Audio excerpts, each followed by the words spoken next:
What's up, family? Welcome to day 2 of the Visionary Leaders Challenge. I hope that you're coming into day 2 fired up and excited.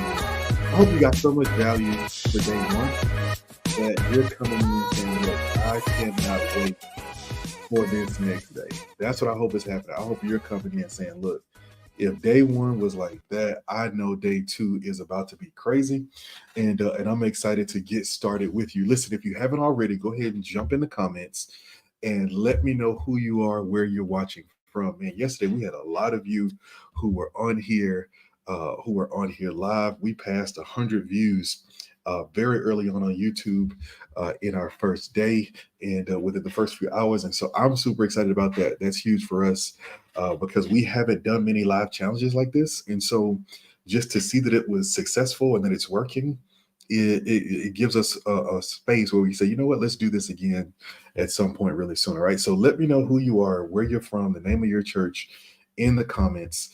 Just want to know who you are, just want to shout you out. And I want you to get a chance to see the other leaders who are here with you, that you're not here by yourself, but there are other leaders who are coming in to be a part of what we're doing. All right. So I'm gonna wrestle with this sunlight. I just want to let y'all know I'm wrestling with this sunlight in an effort to make sure that I got a good shot, a good view on this camera, and the natural light looks really good. It feels really good, but it's hot and it's bright. So if y'all see me ducking every once in a while and looking around, just know that's all it is. All right. I'm just trying to navigate. All right. So let's jump straight in, man. We only have an hour. I want to try to do everything we came to do in about an hour or less. And so I want to jump straight in and I want to dive into day two. First of all, let's start with looking back at day one. So for those of you who were with us for day one, I gave you a homework assignment. I gave you a homework assignment. I asked you to list out a couple of things for me. And for somebody who did your homework assignment, I want you to just drop one of your answers in the chat. You can give all three if you want, to copy and paste it, but just real quick, drop that in the chat for me. I want to know, what did you write for your homework assignment? I asked you three questions. All right. Who's going to be the star student and drop in the chat what the three questions were from day one? All right. Who's going to do that? I'm going to give somebody a chance to do that. I'm going to give you a minute. I want you to drop the questions in the chat if you got them. And even if you answer them, you can drop your answers in the chat. But I want you to put those in the chat before I read them off, before I say what they were. Because we talked about a couple things, right? I give y'all a couple of hints. One of the things we talked about yesterday is we gave the analogy of a sound issue in a live service, right? You're in church, you're getting feedback from the monitor, stuff isn't working right, whatever it is. What does everybody do? They turn around and look at the sound man. Why do they look at the sound man? Because they know he's got to fix it. And so one of the things we talked about is, for that sound man, it's just one knob he can turn. And if he turns that one knob, it'll fix everything else. All right. And so we talked about what was the one knob. All right. I see Pastor Page already jump in. He said his one knob is assimilation. All right. That's the one knob we could talk about. That's what we talked about yesterday. What's the one knob that you can turn that would change a lot of different things within your church? We talked about that. So Pastor Page said he's turning the knob of assimilation. Love it. What is it that you can turn? Another thing we ask is, who can help you turn that knob? Are you identifying people? One of the books that blessed my life in 2023 was a book titled Who Not How. And in this book, the author, I think it's Dan Sullivan, argues that when you're getting ready to step into a new project, where you're getting ready to go into a new endeavor, instead of spending all of your time asking how we're going to do it, he says, first ask, who can help me do it? Who do I have that I can empower or hire or bring aboard to help get this thing done? All right. So what are the things? And then we ask, how important is it? How important is it that we get this thing done? All right. I see a couple of y'all. Brittany said vision is the one. Now I got to get a vision for my life. Pastor Burns says follow up and assimilation. Love that. All right. What's the knob you're going to turn? All right. So let's jump in. I love it. Thank you. Thank you. Thank you. And you guys keep dropping your homework answers into the chat. I want to see those. I'll go back and review those. And I want to make sure that we can refer to them. All right. I'm just trying to give you a little bit of accountability here, right? You're in this challenge because you want to move forward. And so I'm here to help you do just that, to help you take those steps forward. All right. So let's jump in. All right. So look at this. In the next 60 minutes, here's what you're going to get today is that you're going to learn how to start preparing your church for healthy growth. All right. Again, when we talk about healthy growth, it is spiritual, numerical, and financial. It is spiritual. The people are growing. We're growing in the things of God. It is numerical. More people are coming together because a part of the mission of the church is expansion. Jesus built that in. He said, go into all nations, right? He told us that we need to go. Every person that we pull into the church is one person that we depopulate from hell and populate into heaven. So numerical growth is a part of the mission. And then it's financial. It takes money to do ministry. And so we want to help you do that. And so in the next 60 minutes, I'm going to help you begin preparing your church for that kind of growth, right? And as always, I want you to put away your distractions, right? If there's something else going in the background, close the other tabs, close the other window, make this just you, me, you, and your notebook, right? That's all we need right now. Put your phone on Do Not Disturb. I just did it myself Whatever you got to do, put it down so that you don't lose your train of thought. A new study that just came out says when we're in work mode and we get a notification on our phone, it takes us 45 minutes to fully refocus, to get back into the zone. So listen, go ahead and protect this space, protect your space, and let's focus in for the next 60 minutes. All right. So my name is Henry Tobert. I met all of you yesterday. So I thought today, like, man, let me introduce something new about myself. I want to tell you the same thing every day. So let me give you something new. So here are three things you need to know about me. Number one, I'm an avid weight lifter, right? I love lifting weights. Right now, I'm going to the gym about 6 times a week, and I lift weights. I don't do any cardio whatsoever. All that little auxiliary stuff that people be doing sometimes, I don't believe in that. I believe in hearing clanks, while I'm working out. I want you to hear cling, cling, cling. And so I love lifting weights, right? So right now I'm doing that. I'm doing a workout plan called the superhuman, or the action figure workout. And so the whole idea is that it's supposed to mold your body to look like an action figure. I'm not there yet, but you know what? I see progress. I'm getting there about a month in, almost finished the first month. And so that's one thing about me. Also, I'm a lover of travel. I love to travel. I love to travel around to different places. We've started traveling internationally over the past couple of years, going to Kenya, around Nairobi during the summer, but also traveling the country to conferences and things of that nature. And I'm a beach enthusiast. I think this is something Latoya and I share together. We love the beach. And so I'm just saying that because if you got a church that's close to the beach and you need some help, you ain't got to pull my arm, right? I'm a easy fix, right? You put me in a hotel close to the water, or just give me fast access to the water, man. I'll come do all the training you need done as long as I can get some beach time in, right? So just three simple things about me. All right. So let's talk about this. Let's jump straight in, all right? Because I want to honor your time, and I want to really dive into this, and I want to be focused. And here's where I want to start. Most churches and most leaders lose momentum because they wait too long to adjust. They wait too long to adjust. Here's one of the things that you got to grab, and one of the things that I want you to hold on to is this idea that momentum is so powerful yet so fragile. It is so powerful and so fragile. So to frame that, let me give you my own framework for what momentum is. Momentum is the promise that we have what it takes to move forward. Momentum is the promise that, you know what, we got the right pieces, things are going well, and if we can maintain and continue to improve upon what we have, we can keep on going forward, right? Do you know what it's like and what it feels like to have a few consecutive good weeks, a couple of good Sundays stringing together? Like, you have a Sunday where, man, volunteers are in place and they're on point, worship is on point, no technical issues, preaching was good, people stayed around and fellowship for 30 minutes. You had to kick them out the church by flickering the lights because they didn't want to leave. Like, do you know what it feels like to have a couple of those Sundays to string together? It starts to feel like, man, we're building momentum, because you look up, and in that string of those different things, one of the things that you start to see is, you start to see new faces, you start to see new volunteers, you start to see people at the back of the room come closer to the front of the room. And I'm telling you, I always use this axiom that excellence is invisible, but even though excellence itself is invisible, the effects of excellence are very visible.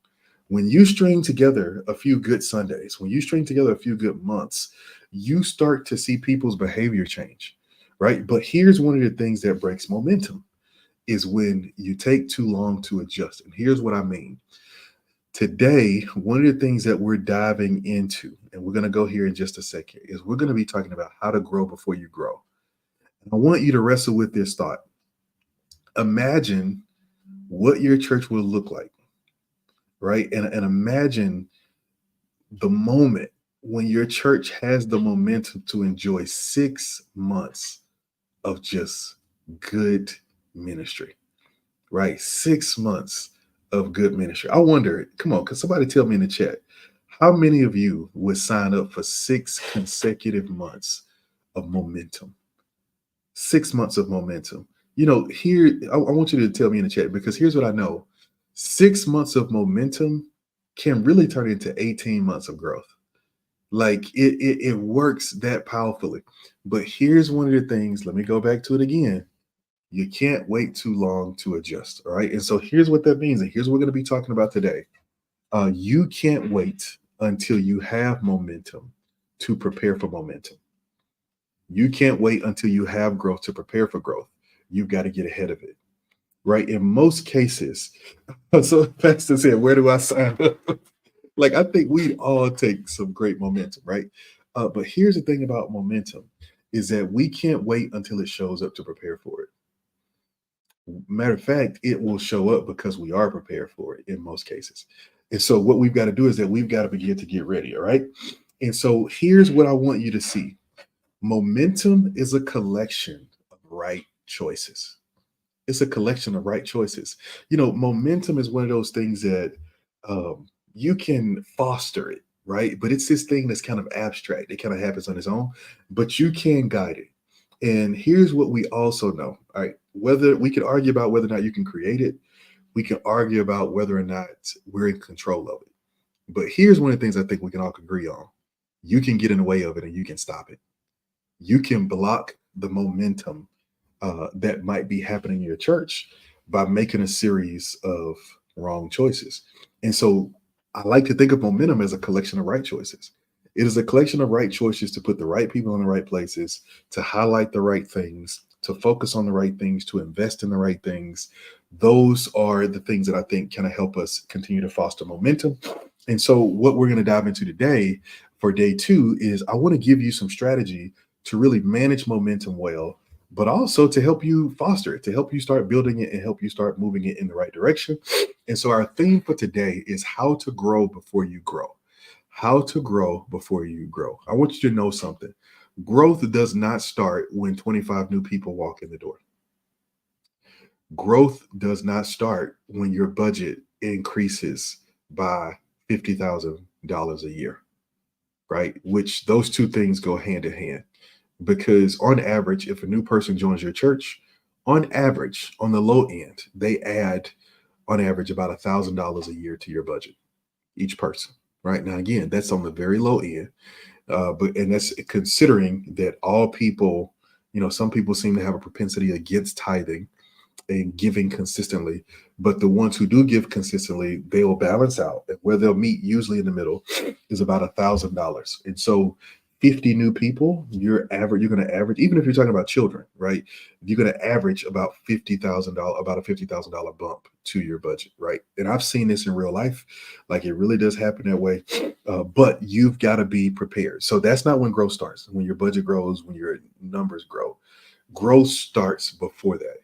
It starts in your preparation, right? It starts in your ability and willingness to prepare to make a series of right choices to move in the right direction. And those right choices can be so many different things, right? Let me go back to that. Those right choices can be many different things. Those right choices can be who you hire. Those right choices can be who you fire. Those right choices can be investing in your technology. They can be investing in specific ministries. It can be investing in support and help. It can be attending an event like this to come and learn and grow, and inviting your team and increasing the skill. I'll tell you another thing that's huge for momentum. One of the right choices that you have to make in order to manage momentum well is exposure. Exposure. Oftentimes, your team leads to the level of their exposure. And so if they have not seen for themselves what it looks like to think on a different level, to operate on a different level, many times they'll mismanage momentum because they don't understand where you're trying to go. Not long ago, I was working with a group of leaders, and I was describing to them a future of where we could go and what we could do and what we could build.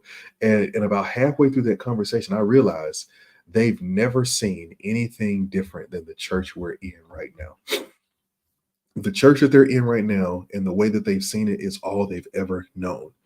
And so it wasn't that my communication wasn't clear. It wasn't that my vision wasn't clear. It wasn't that my strategy wasn't clear, because all of those things were in place, but they didn't have the exposure so that they could see it in practice and then believe that it was possible for them.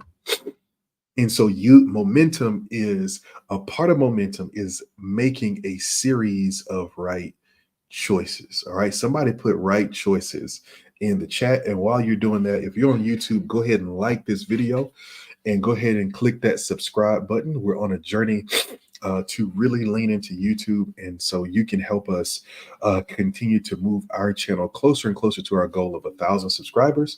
As a matter of fact, we only need 11 more subscribers to get to 300, right? So go ahead and help us jump over that goal by just clicking subscribe, clicking like on this video. But we want to make a series of right choices. All right. So today I'm going to give you 3 strategies we're going to dive into to help you grow before you grow. All right. So here we go. Strategy number one.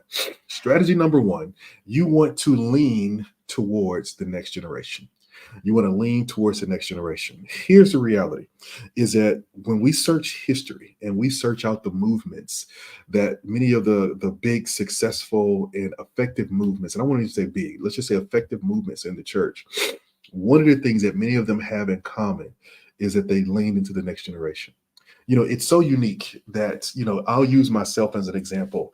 I'm just a few days past my 40th birthday. I just turned 40 on last Thursday or Tuesday. I don't know, whenever it was, right? So I'm just past my 40th birthday. And what I realize is I look back on the days when I was a kid in church.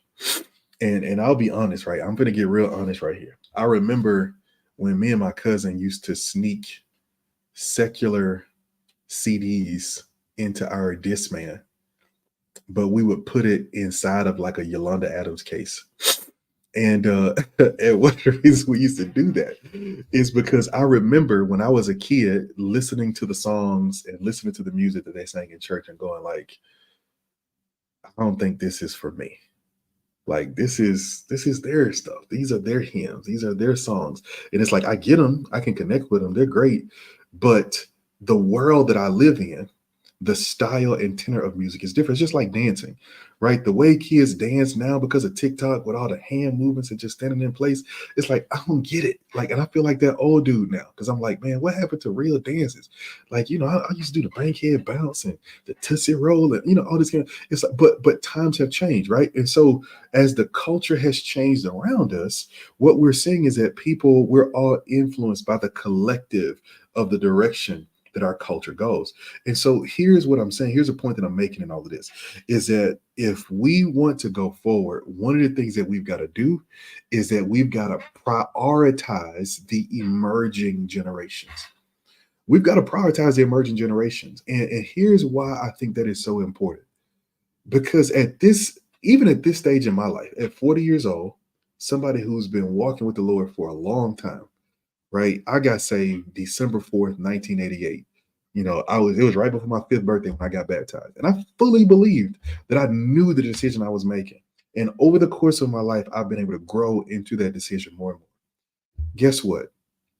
My faith is not going to be turned by the kind of music we sing in church. Man, I can go to church now and you can sing a hymn, you can sing in Spanish, you can sing in Swahili. As a matter of fact, I spend the summer when I go to Kenya during the summer and they worship, I have no idea what they're saying. None, because I don't speak the language, right? But I know we got the same spirit. And so you know what I do? I'm right there on the front row rocking, and I catch a few Swahili words in the chorus, and I sing those words in the chorus, and I dance with them, and I do all that stuff with them, and we have a good time. Why? Because it's not about me. Right. And I think we've got to do the same thing in our churches. We've got to lean into the next generation. So here's a question I want you to answer. Who are you really trying to reach? Who are you really trying to reach? Because ultimately, how you navigate, how you build, how you organize the ministry is going to be a reflection of the people you prioritize. And in most cases, there are some churches that can do multiple things well. But in most cases, most churches either prioritize the people they already have or the people they want to reach. And you have to ask yourself, who are you prioritizing? Because I believe most churches fall into the bed with prioritizing the people they already have. And so we do what they like. We invest in the ministries that they like. We invest in and we do the music and the songs and the styles and the programs, and we do things that are for the people who are already there. who are already here. And so what you've got to ask yourself is, who are we really trying to reach? And you need to get clear about that, because you need to be able to share that with your congregation and challenge them on where they're going. All right. Who are you really trying to reach? All right. Really quickly in the comments, I want you to tell me, does your church currently, I just want you to be honest. This is a safe space. I want you to be honest. Does your church currently prioritize the people you already have, or the people that you're trying to reach? Which one is it? All right. If it's the people you already have, just put one in the chat. If it's the people you're trying to reach, put two in the chat. All right. Which one does your church currently prioritize? One or two? One being the people you already have, the people who have been with you. Two being the people that you hope to reach, the people in your community around your church. Which one are you prioritizing? Right. And while you're answering that, let me say this. I know the challenge, because the challenge is the people you already have are there. They're there.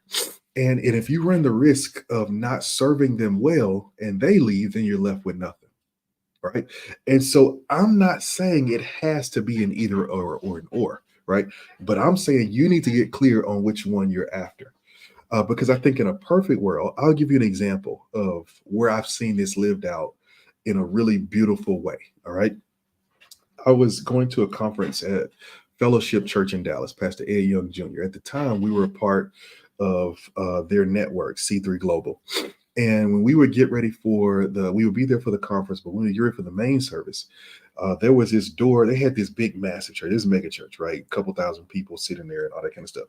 So they got this big, massive lobby with the bookstore and the coffee shop. And there's this one door at the corner. And every service, if you walk by at the beginning of service, you would see about 15 to 20 seniors standing by the door, right? And I was like, and I remember just watching one day, like, why are they standing there?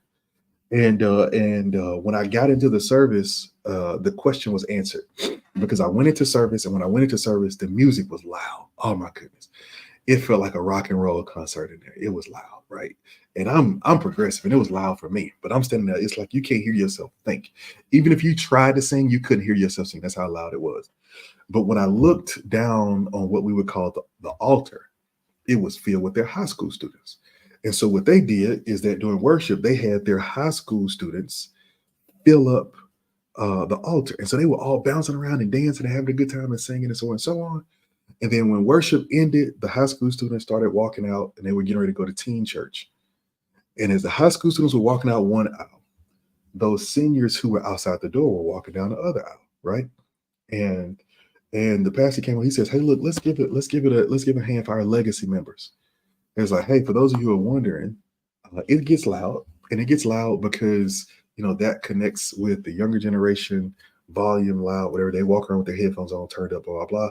That's how they engage with music, with the art, stuff like that. So we do a fully immersive experience because we prioritize them. But these seniors, they're honest, like, hey, this is too loud for me. But what we do is that we save the first two rows for them, so that when we're done being loud for the teens, they can come in and still be up front and be a part of what we do. And they make that sacrifice because they prioritize us reaching their grandkids and their great grandkids, right? And so here's what I'm saying. I'm not saying that you need to play music loud. That's not the point. The point that I'm making is you need to figure out, how do you do both? I see some of you asking in the comments, can you do both? Absolutely. And you should do both. You need to take care of the people you have, but you also need to be looking forward to the people you're called to reach. And in a perfect world, the people that you have should begin to be cultivated to help you reach the people that you're called to reach. They should see that when you come into the faith, here's one of the things I used to say to our church years ago. I said, there are two types of people in this church: people who wear bibs and people who wear aprons. If you're wearing a bib, it's all about you. That means you're young in your faith, you're young in your journey. And what you're thinking about is how the church serves you, whether or not we feed you, whether or not we take care of you, whether or not we're there for you. I said, but when you make the transition to wear an apron, what you're saying is, yes, I'm still a person and I still have needs, but I've shifted my perspective to say, hey, look, I'm here to help feed others, right? The chef eats too, right? But my primary focus is on doing what God has called me to do and helping. And so in a perfect world, your seasoned people should transition to their aprons should be bigger than their bibs. More than looking at you saying, take care of me and meet my needs. They should be trained and developed and growing spiritually where they can come over and say, how can I help meet the needs of others? Right. And so that's what we want to get people. And so here's one of the things that you want to do if you're trying to reach the next generation. If you want to prioritize the next generation, here are a couple of things that you've got to invest in. All right. Number one, kids ministry. All right. Let me be honest with you. If you are not working on building a strong and functional kids ministry, like, you're treading water. Like, you have to be able to minister to children. Ministering to children and young families is so vital because children are the future. Children are the future. Children, you have to make sure that you're serving them, that you're reaching out to them, that you're caring for them, especially if you want to reach people who are 40 and under, because parents who are 40 and under are choosing churches more based on their children than themselves. And you got to grab that. I say this so many times, but you got to grab. Listen, I just lived it. After being a pastor, a senior pastor, all these years and going through all these different transitions, this time around, my teenagers picked our church because I had to prioritize a place for them. We had to prioritize a place where they could get what they need, where they could connect, where they could grow, where they could learn. And so we picked one of the things that came down to it. It wasn't about location because we would have drove to any part of town. It wasn't about who had the best music. It wasn't even about who had the best preaching, right? Because we're mature enough to grow from a bad sermon. Like, like you can quote the sermon wrong, and I'll sit there and shout off what you didn't say, right? So I'm not in that. I'm not in a bib spot, right? I'm not in a spot where I'm sitting there like, man, I need somebody. You got to preach me down. I could care less, man. If I need a message, I can either go on YouTube and watch somebody preach, or I can go and just study on my own, right? We needed a place that was going to speak to our children. And so you must invest in children's ministry.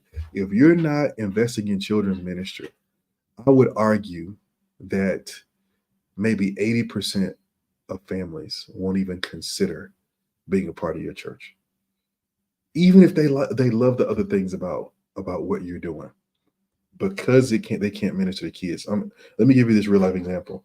We visited around for 6 months, and we went to a church, had some of the best worship I've ever seen, had great preaching. It was faith filled. Like, we were standing on our feet the whole service, right? It was awesome. But then after one of those services, I looked down to my side because they didn't have children's ministry. I looked down to my side, and my 4-year-old and my 5-year-old had taken every offering envelope on the roll, written on it, drawn on it, and they were scattered across the floor from side to side. And after that, I was like, I can't take my eyes off of them. And so, you know what I did for the rest of the service is I sat there doing this. And because I was engaging with them, you know what I wasn't engaging with? The rest of the service. I wasn't, right? And so you gotta be aware of that reality. You've got to be aware of how valuable children's ministry is. All right, let me keep going. Another one, youth programs. All right, investing in teens and youth. I don't know if you know this or not, but teenagers become adults real quick. Teenagers are just 5 years away from being young adults in your church. And I'm telling you, it's easier to get a teenager than it is a young adult. You need to get teenagers. And one of the reasons it's easier because for most parents, and now these, some parents are a little bit different, but for most parents, teenagers don't have a choice about whether or not they come, right? But you have a say in whether or not they have an enjoyable experience when they do. And so again, this doesn't have to be complicated. It doesn't have to be, I'm not saying you got to have $1 million budget and all these kind of things. You got to have a youth wing and so and so. What I'm saying is you need to prioritize serving these people groups well. All right, I got to go quickly. Music and arts. All right. Are you prioritizing building a worship and arts department that is reflective of the next generation? Right. I can tell you right now, if you have, let's say you're a traditional church that has a choir, and you sing traditional choir songs. Here's one of the things I know is probably true. You don't have young people lining up to join the choir, probably. Not a bunch. right? Unless you're integrating them at a very young age, right? And here's the reason why is because the music you're singing is probably not the same as the music that they're listening to. And I'm not saying that they're listening to secular music, but what I'm saying is, are you in tune with the sound of the age, with the sound of that generation, right? For example, one of the things that I think crosses a lot of boards right now for a lot of people is a group like Maverick City, right? Because they're multicultural, they're multiracial. They've got all these different things. They've got different people that come out of different. They sing different paces, different things. All these different things are there, right? And so what you end up seeing is that now they have a really really broad appeal, and they have really brought something back that we haven't seen in a while. Their popularity is really, really strong. They're selling out tours. Matter of fact, I went to their tour. They came here with Kirk Franklin this year, and I went to go and see them, and it was absolutely phenomenal to see how many people, but how many young people were there and engaged. And so, what I'm telling you is, young people listen to worship music, young people worship, but they might be listening to something different than what's normal for your church. And what I'm asking you to think about is, how do you integrate what works for them? Because over and over again, leaders say, man, I want to reach young people, right? But you can't reach a young people and want them to be an old person, right? And I use that term old as a just as a play on words, right? But you can't reach them while they're young and want them to fall into the practices that have taken you and others 50 and 60 years to grab. You got to meet them where they are. And if I want you to think about this. If I told you that just by singing the kind of music that that generation listens to, the young people who are already in your church would engage more, would it be worth it? Would it be worth it? Right? Here's one of the things I said to our worship team some time ago. I said, hey, listen, I need you to have at least one song every Sunday that connects with every person in that room. We know our congregation well. If you got a congregation under 150 people, you can know the people in your church. And I can look around and go like, all right, I want to connect with them, which means I'm going to come out with something high energy. I'm going to go to something intimate. And in between, our intimate songs, I'm going to slide a hymn in there. Even if we don't sing the whole thing, just putting a line of a hymn to make sure that people who connect, that get what they need. My point is, you've got to think about how you're prioritizing families and all the different generations of people who are in your church with what you do with music and arts, right? I see this all the time when I go to family gatherings. We go to Christmas gatherings, right? I got my uncles and aunts who, they pull out Casey and the Sunshine Band. They pull out, the classics, the barbecue classics. And then, my other cousins who are younger than me, they pull out something completely different. They listen to stuff that sound like mumbling, and I never heard it before, but they all into it. And guess what? Everybody gets their chance on the DJ booth, right? And so what I'm saying to you is, if you want to reach young people, you need to be thinking about, what do they connect to?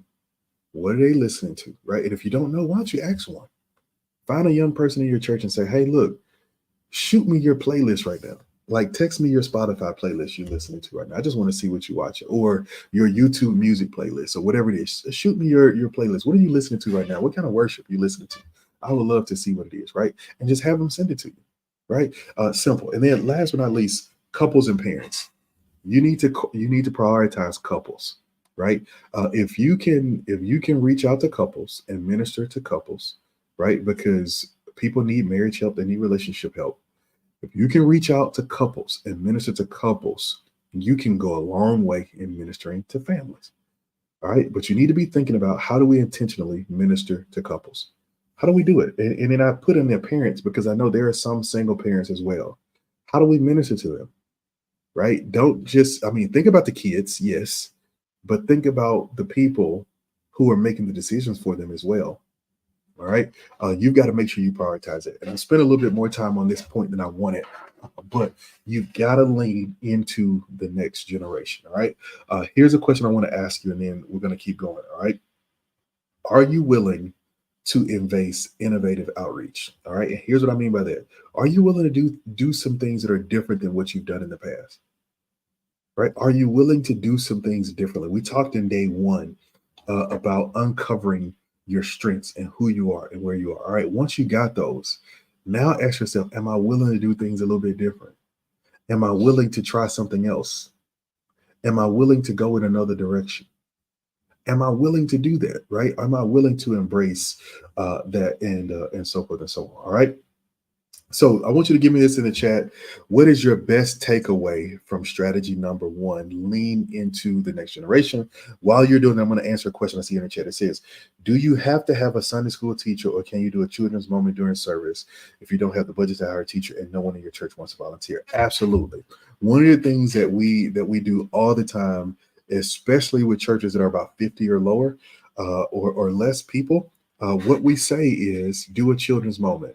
Have a moment in service where you bring the children to the front and you minister to them in front of all the families. You bring them down, you speak into their lives, you pray over them, you let them answer questions, you let them say stuff, you do these different things, all those kind of things. You sit there and talk about them and let the parents see you engage with them. And I think that is absolutely a way to serve kids. Again, this doesn't look one way. I'm not telling you got to have a jungle gym in your church to do children's ministry well. I've seen children's ministry done well with one volunteer and 5 kids in a room. I've seen children's ministry done well where the pastor just brought, we did a segment called Let the Children Come, and the children came up and knelt on the altar and he spoke into them and all that kind of stuff. Like there are many different ways that you can do it, but you got to do it. You got to have a strategy some way. So great question, right? So drop in the chat. What's your biggest takeaway from one? We just talked about leaning into the next generation. What's your biggest takeaway from strategy number one? All right. Somebody says building a stronger kids and youth ministry, being consistent. I love it. What is your biggest takeaway? I want you to drop it in the chat because again, this is accountability. You're not here just to hear me just talk randomly. I'm here to help you think through some practical next steps. Here's what I believe. The best way to convince you that I can help you and your church make some steps forward is to actually help you and your church make some steps forward. And so in this free training, what I'm giving you is I'm saying, hey, look, if you go in the next 24 hours, you can take everything we talk about and you can start implementing it and you can start to see some results in your church before we ever have a phone call, before we ever get into a relationship with each other, before you ever join one of our programs. Right now, with what I'm telling you, you can go and you can start moving progress forward. All right. So we want to make sure that we do that. All right. So we want to get people engaged. Intentional focus on addressing the needs of those you're trying to reach. I love that. Getting clear on who you're trying to reach. Beautiful. All right. And y'all can keep dropping that in. Let's go to strategy number two. All right. Here's a big one. Strategy number two is you want to build a budget for the future. You want to build a budget for the future. All right. Yeah. In day one, we established that I'm aggressive, right? And that I like taking an aggressive approach to ministry because I believe it can work in our favor. I used to hear a coach say all the time, shoot for the stars and you might land on the moon. And the point that he was making is if you set a goal that's way out there, even if you fall short of that goal, guess what? You're still so much further than you would have been had you not done anything. And so that's kind of my framework with really aggressively attacking issues. And so I'm saying that because strategy number two is a bit aggressive, is because I want to challenge you to build a budget for the future. Right. I really want you to do that and I'm going to show you how you can do that. And I'm going to give you some help and some tools. All right. But here's what I need from you. All right. Before I share this with you, I want you to go ahead and promise yourself that you're finna put your excuses in a drawer somewhere and lock them up. All right. I just want you to go ahead and promise me that because I know some of the stuff I'm going to say to you right now, you're going to think like, oh, I can't do that. That doesn't seem possible. I don't know if it's how it's going to happen. I don't know what's going on. And I'm here to tell you it is possible. And I'm going to help you do it. I'm going to show you how to do it. But you got to put the excuses to the side and be able to embrace this. All right. And so here's a question I want to ask. Who do you need to hire next? All right. I'm not talking to you about a budget yet, so don't bring money into it. I'm not asking you any of that.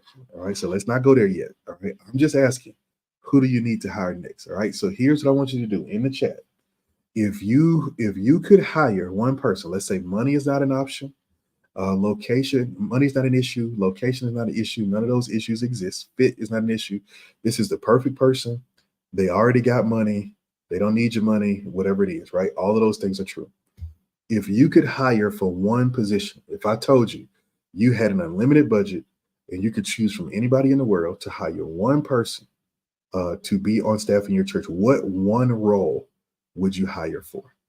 What is the one, if you can make one hire in the next 3 months, what is the one hire you would make? The one hire you would make. You can make one hire in the next 3 months. What would it be? All right. What would it be? All right. Somebody said they would do a musician. All right. What else? What would you hire for? What role would you hire if you could make one hire in the next 3 months and money wasn't an issue, budget wasn't an issue, none of those things were a problem? What role would you hire? Lynn said she would hire me. Listen, I appreciate it. I appreciate it. I love the sentiment.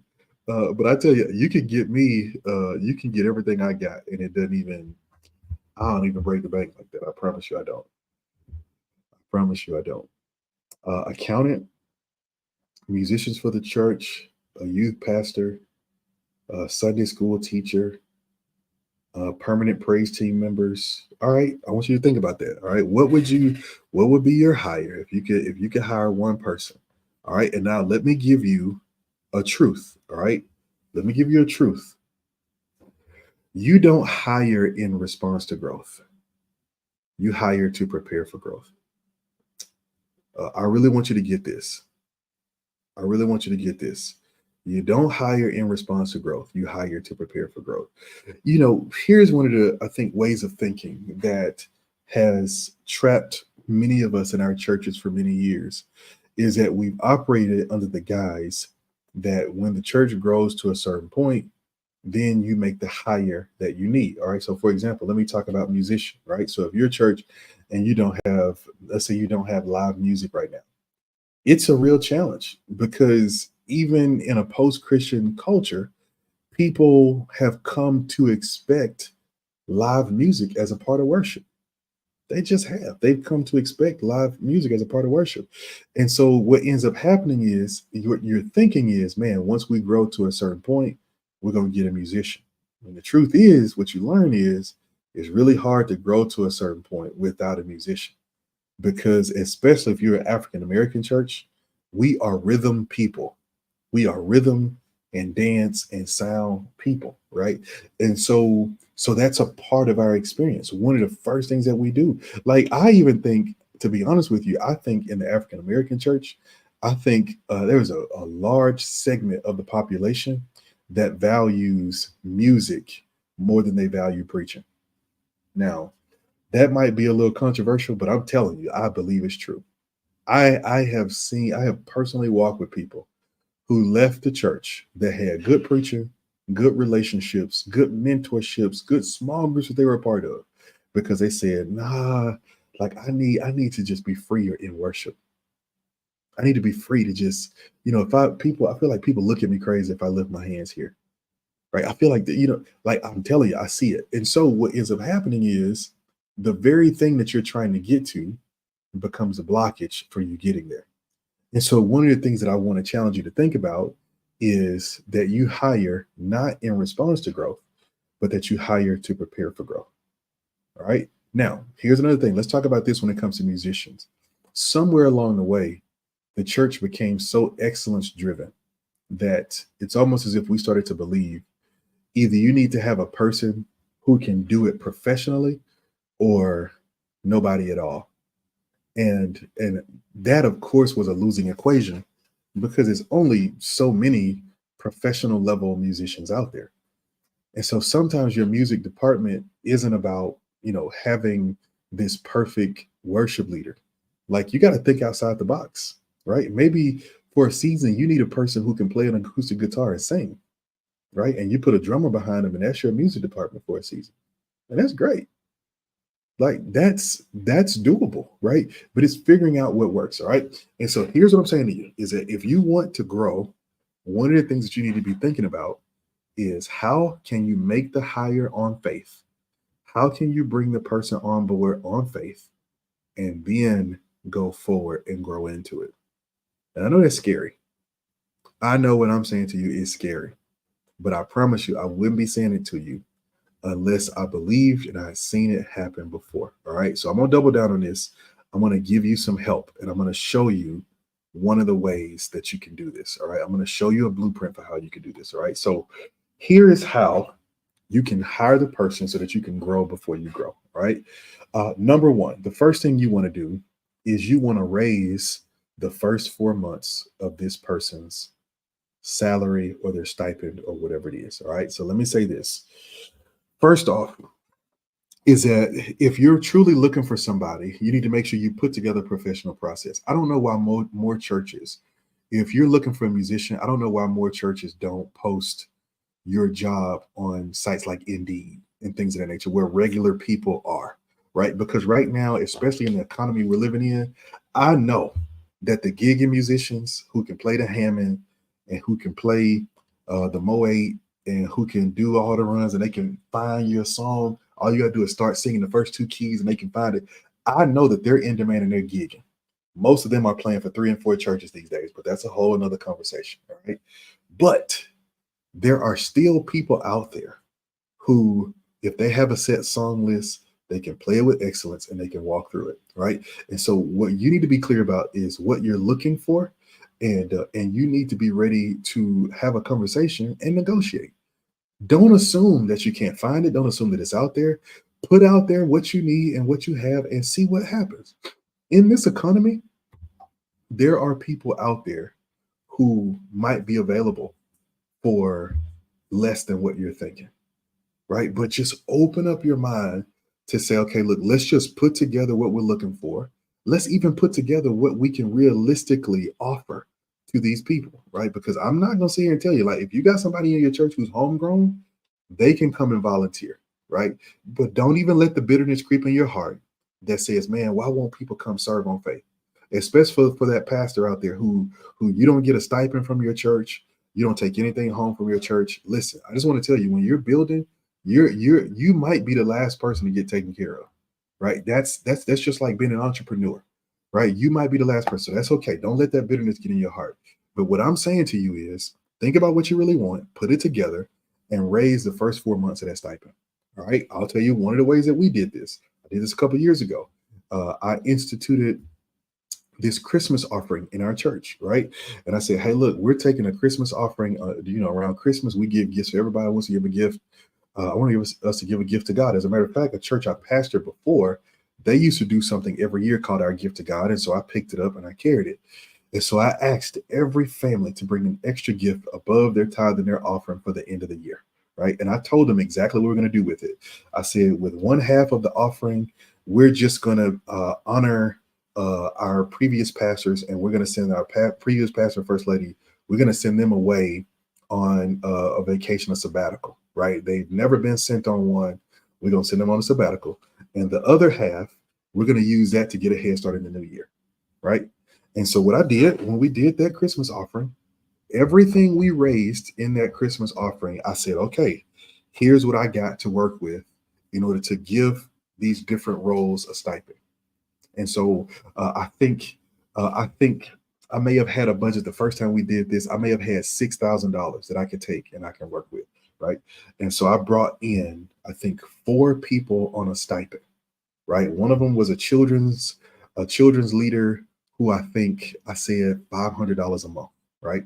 Another person was somebody who was doing media, and they were going to be doing our social media stuff. And somebody else was an administrator to send out a newsletter once a week, whatever it is. And so I broke it up and gave these small stipends to these different people just to help out. And these were people who were already within our church.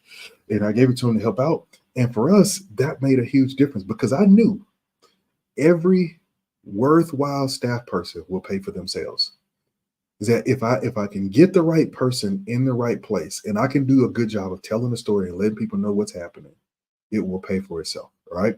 So what you want to do is you want to raise the first 4 months. All right. Here's another thing you want to do. And this attaches to number one is you want to gather stakeholders.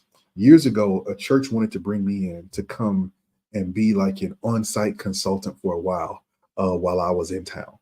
And so what the pastor did is that he went around to some of the stakeholders in the church and he said, hey, look, would you be willing?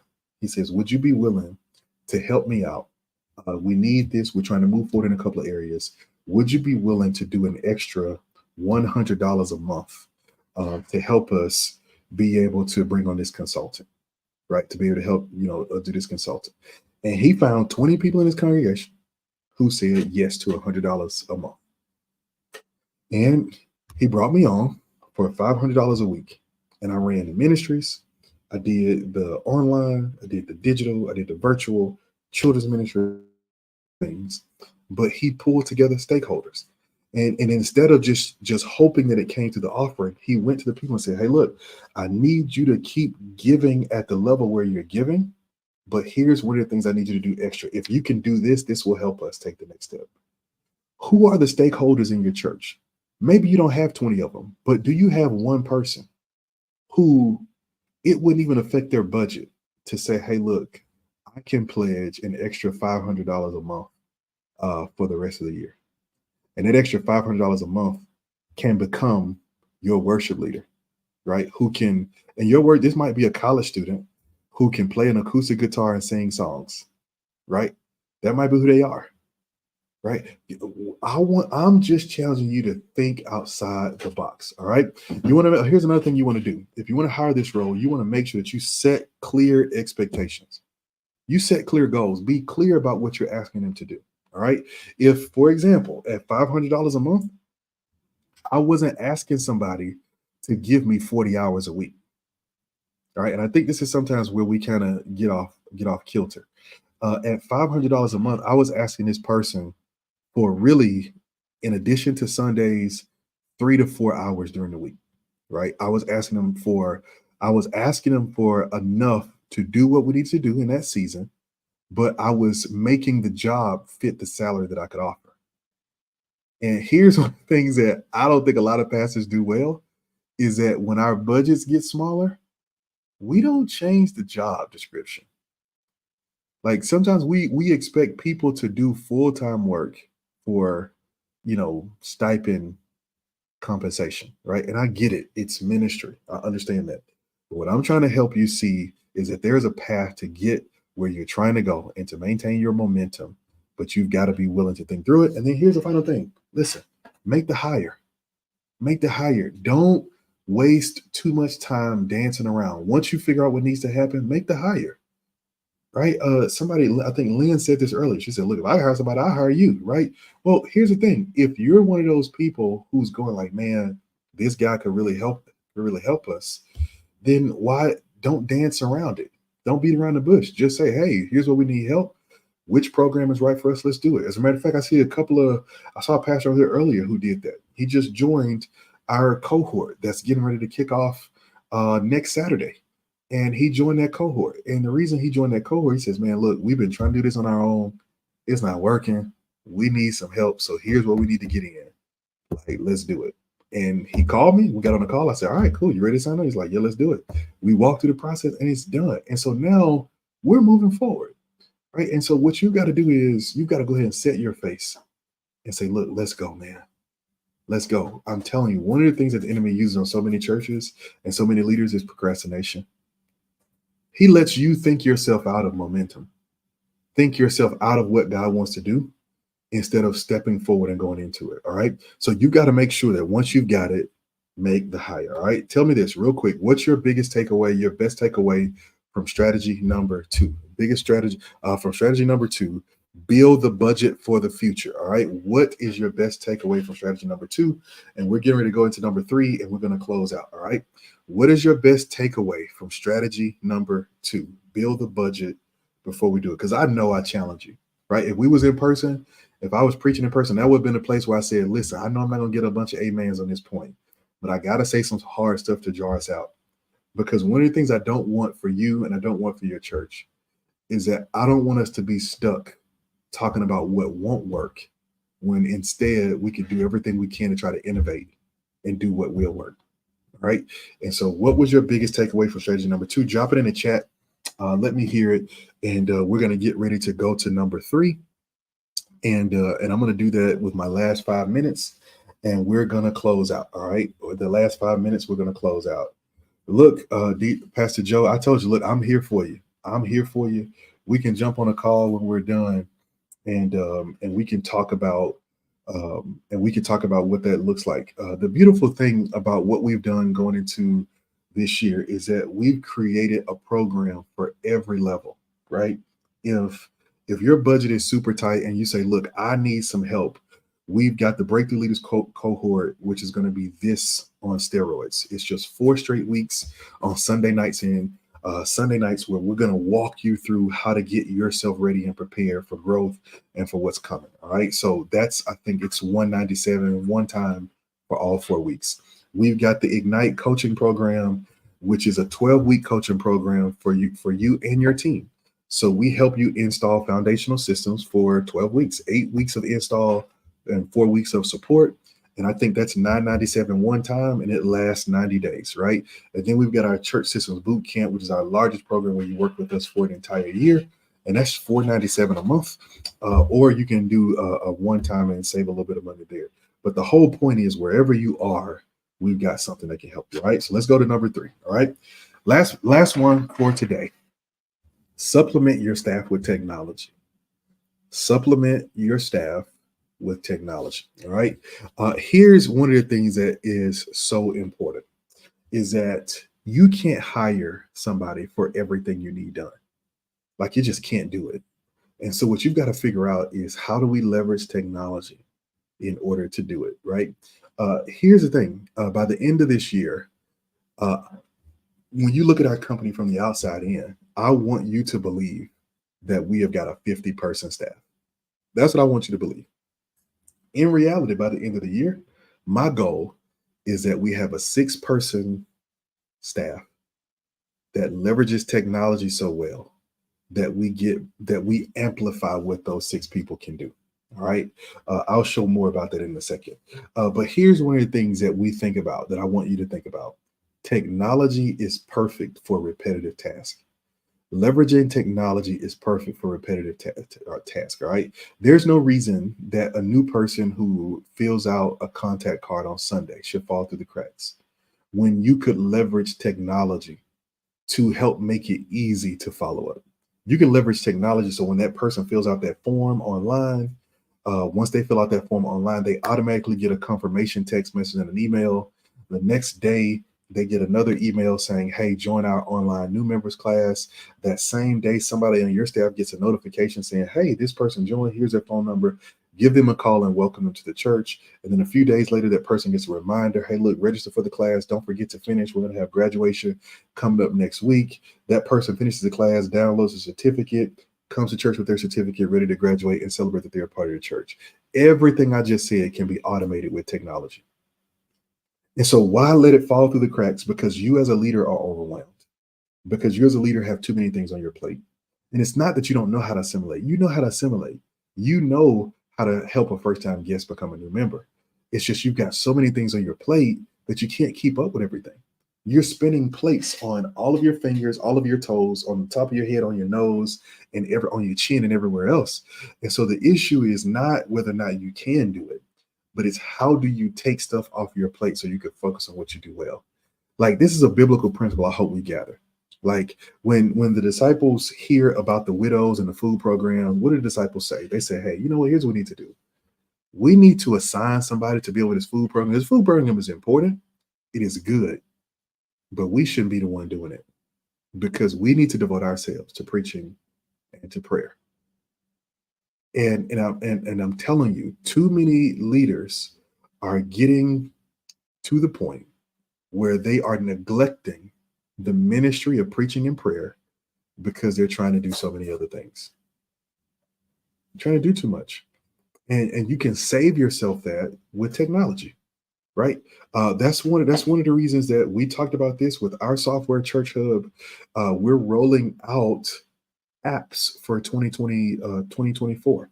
So all this year, we're going to be rolling out apps. And so when you join our boot camps and all those kind of things, the app, we're going to give you a free app. It's going to be included, right? So now everything is going to be in the palm of your hand, like right there in the palm of your hand.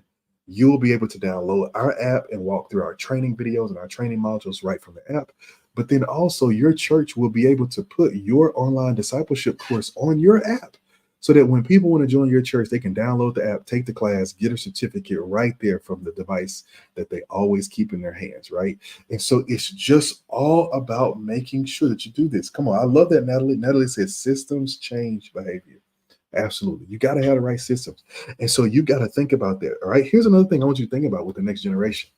The next gen doesn't know a world without technology. They don't know a world without technology. And so chances are, if you bring a young person in and you want them to be a part of a ministry and to help, they're going to be looking for some kind of technology to make it simple. They're going to be asking, like, why are we filling this out by hand? They're going to be asking, why do you need to take a picture of a piece of paper and text it to me? Like, is there not a software we can upload this into? Like, think about technology and how you can make processes simple so that you can go forward and get from where you are to where you're trying to go. All right. So here are a couple of pieces of technology I want you to upgrade, and then we're going to get ready to close out. I'm going to give you your homework assignment. All right. Number one, you need to update your website. Upgrade your website. Is your website built for information or for activation? Old school websites were all about information. Here go a whole bunch of words on a website that people never read, because stats show us when you have a website that has more text than pictures, people spend less than 30 seconds on that website. But when you go with a more video, image-based website, you can get that up to about 90 seconds. So you can go from less than 30 seconds to 90 seconds to actually get people to take action on your website. But you need to optimize for activation. Instead of saying, here's all the information, your website should be asking, what do you want to do next? You want to get baptized? Oh, click this button to get baptized. You want to give your life to Jesus? Oh, click this button. You want to learn more about how to be a part of a small group or a Bible study? Oh, click this button. You need to sit down and talk to somebody? Oh, okay, here you go. You want to get married and you need pastoral couples coaching? All right, click this button. You need to be optimized for action, not information. All right. Number two, social media. Social media is not an announcement board for your church. If you treat social media like an announcement board, people will never see the stuff that you post. All right, I want you to grab that. If you treat it like an announcement board, people will never see the stuff that you post. Facebook's algorithm values and rewards content that engages with people. So if you just post, join us on Sunday for service at 10 a.m., it's going to be a powerful time in the Lord, then guess what? That's not going to be something that people are going to share. And because they're not sharing it and they're not coming up and they're not liking it, less than 5% of the people who like your page are going to see it. Right? I was talking to a church yesterday, and I went on that church's Instagram page. It is literally, I kid you not, I'm not exaggerating. It is literally a flyer for service. Every post is the same picture posted at different times. It looked like every Sunday, every Saturday night, they post, join us for service tomorrow. Every Sunday. And it changed up every once in a while, but it's the same flyer over and over again. Go look at your social media page and just scroll through your posts and ask yourself, what is it? Social media has replaced television as the primary vehicle through which people consume information in large part. And I say that because they're two both very intertwined. But this is one of the reasons you don't see as many churches going on TV anymore, because you can have as much impact or greater impact on social media. On TV, you couldn't tell who was watching you. On social media, there are ways that you can know who's watching you, right? And so you need to upgrade your social media and make sure you have a plan for it. What's your posting schedule, right? That's one of the things we give you in the boot camp is we say, hey, look, here's a list to give to your social media person for what they should be posting every day, right? You get it. Another thing that you need to upgrade is your communication. Are you emailing and texting with your congregation on a regular basis? You should be. That's how you keep people in the loop. That's how you keep people engaged. You should be emailing and texting. Many of you here, you're on my communication list, and so you're hearing from me often. Matter of fact, very soon you're going to get an email from me every day. And when you get tired of it, you can unsubscribe. That's okay. That's my goal. My goal is to say to the people who are not ready for us, hey, look, I need a break. I need to back off. Great. I can stop, spending these dollars, send emails and texts your way. That's fine. But to the people who are, I want to keep on putting value in front of you so that the moment you decide, man, I'm serious about this, I'm one reply away from engaging with you. You can reply to that text message and it's come to my phone, and I'm going to sit there and help you take the next step. All right. You need to be thinking about that. And then here's the final thing for all of my church leaders out there. You need to repurpose your content. Don't spend 30 hours a week preparing an amazing message, preach it for 30 minutes, and then throw it away. How can you turn all that research into content for the whole week? How can you turn it into an ebook, into a PDF, into a video series, into a course, all of those kind of things? All right. How can you turn those different things around to be used for the glory of God? All right. You've got to upgrade your technology. So, strategy number 3, we just talked about this, is that you want to supplement your staff with technology. Technology can come along and help you do some things so that you don't have to worry about having a person in place to do it. All right, real quick, what's your best takeaway from strategy number 3? Supplementing your staff with technology. Drop that in the chat real quick. Drop it in the chat. And while you're dropping it in the chat, I want you to go ahead and ask this. What is one thing you'll implement from day 2? From day 2, not day 1, but from day 2. What's one thing you'll implement from day 2? I want to know one thing that you're going to go and put into practice now, right? You're not procrastinating. You're getting ready to say, all right, let me go do this right now. It's time for me to take the next step. What's one thing you're going to put into practice right now? I want you to just drop that. Upgrading technology. All right. What else? Repurposing. Okay. I like that. Someone says it has to be consistent. Yes. You need to have a consistent. I think that's why you need a social media posting schedule. If you have a schedule, you can post that tells you what to post, when to post every week. The algorithm rewards consistency. The more consistent you are, the more valuable and viewable your content becomes. So I love that. What else? What's one thing you're gonna implement from day two going forward? All right. While you're posting that, I'm gonna go ahead and go forward to our homework assignment as we get ready to get out of here and get ready to go. Right. Here are 3 questions that I want you to answer. I want you to answer them honestly. I want you to answer them sincerely. And I want you to put some great thought into it, because tomorrow for day 3, I'm going to ask you about this. All right. Tomorrow for day 3, we're going to dive into this. I'm going to ask you again, and I'm going to want to know, hey, look, did you complete your homework? 3 questions. Number one, who will you target in 2024? I want to know. Who's your target audience? Who are you going after? Are you focusing on the people you already have and loving on them better and doing more with them? Or are you focusing on the people you want to reach, right? Which one are you going to lean towards? And we want you to do both, but which one are you going to lean towards for 2024? All right, who are you targeting? Even more specifically, which people group? Are you going after youth? Are you going after kids? Are you going after couples? Are you going after family? Who are you targeting in 2024? All right. Number 2. How much do you need for your next hire? I want you to think about that. I want you to put together, I want you to put a number to it. And you may not have it for the whole year. But as I said before, can you get the first 4 months? Right? Can you commit to that? Right? How much do you need for your next hire? Right? Don't just guess at, and don't even just guess and feel pressure from what other people are doing. Like, what can you do right where you are? What can you do right where you are, right? If all you have is $100 a week stipend that you can give to somebody in children's ministry, put that together. You know why? Because you could go on a site, a babysitting site like care.com, and find somebody who loves children to come in and help navigate the kids, but then get somebody, one of your ministers in training, to be in there to actually provide the spiritual covering and the lesson for those kids. What I'm saying is figure out how much you need.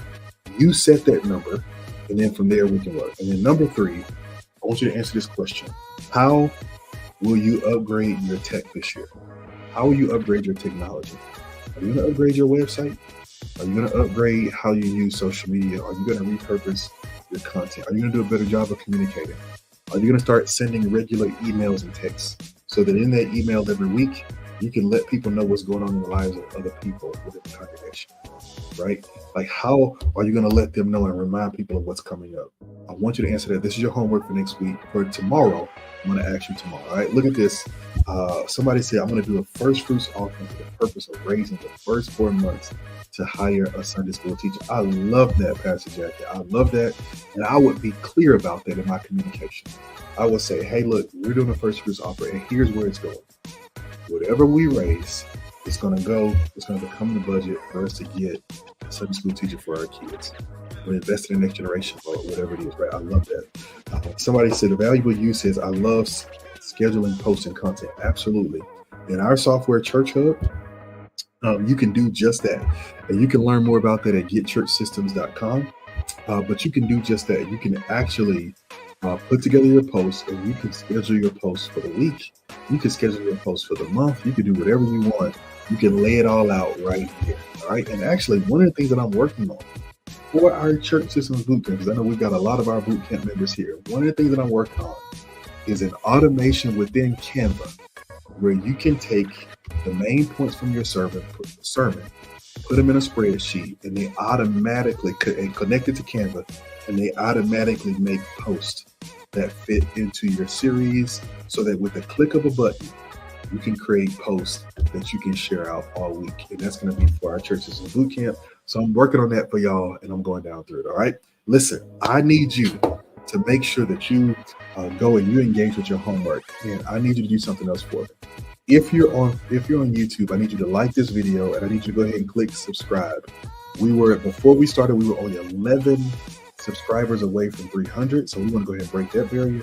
If you're on Facebook, I want you to click like and share, and I want you to tag somebody else, tag another pastor that you know needs to hear this. I hope this has been really valuable content for you, but you need to put it in the hands of the people who need it. Tag the leaders in your church, share it with other pastors, all those different things that people need to take the next step. All right, go ahead and share it for them. They can go to the next phase. All right. So we want to be a blessing. All right. So look at this. Pastor Gansey always thought Sunday school teacher was a volunteer. Well, it depends on how you use the term. All right. Every role could be a volunteer, I think, really. But some people use Sunday school teacher as a term that really means children's minister or children's pastor, right, or something like that. And so sometimes in those roles, if you have somebody in the house, yeah, it's in a perfect world, it is a volunteer. But if there aren't people who are developed, then, how do you make it a volunteer if you don't have people? And so I think what we're discovering, Pastor, is that different people are having to adjust in different areas. Some of us are having to hire because it's not in the house. Maybe because it wasn't there, maybe because it wasn't developed, or maybe it's because, many of the people who were developed have transitioned away from the church, whatever it may be. So all of us have to come to the point we ask ourselves, if this role needs to be filled, if there's not a volunteer for it, does it stay empty? Or do we do what we need to do to bring somebody in, hire somebody to come in and help us out until we can raise up the next generation, right? I'll be honest with you. I think it all comes down to discipleship. Right? If there's not a strong discipleship pipeline and there are not people being constantly developed, the day will come when you run out of leaders to help carry the weight of ministry. And that's where many churches find themselves for a myriad of different reasons. And so that's why I remember a time where even, I pastored a church where I had a bunch of top tier musicians. They were all volunteers because they were sons and daughters. And I told them, look, I ain't taking a check home. Y'all not either, right? But that was a unique case. You have to know where your church is and what God is uniquely doing in your ministry, right? Listen, I know that this was a blessing to y'all today, and we're going to be back here tomorrow for day 3. We're going to be talking about how to make 2024 a big, amazing year. You don't want to miss it. Make sure that you're plugged in. Make sure you're paying attention. I'm going to send the information to you to make sure that you got it and that you're ready to go. And I'll look forward to seeing you for day 3 of the Visionary Leaders Challenge. All right. Love you. Till next time. Keep the gears turning. Peace.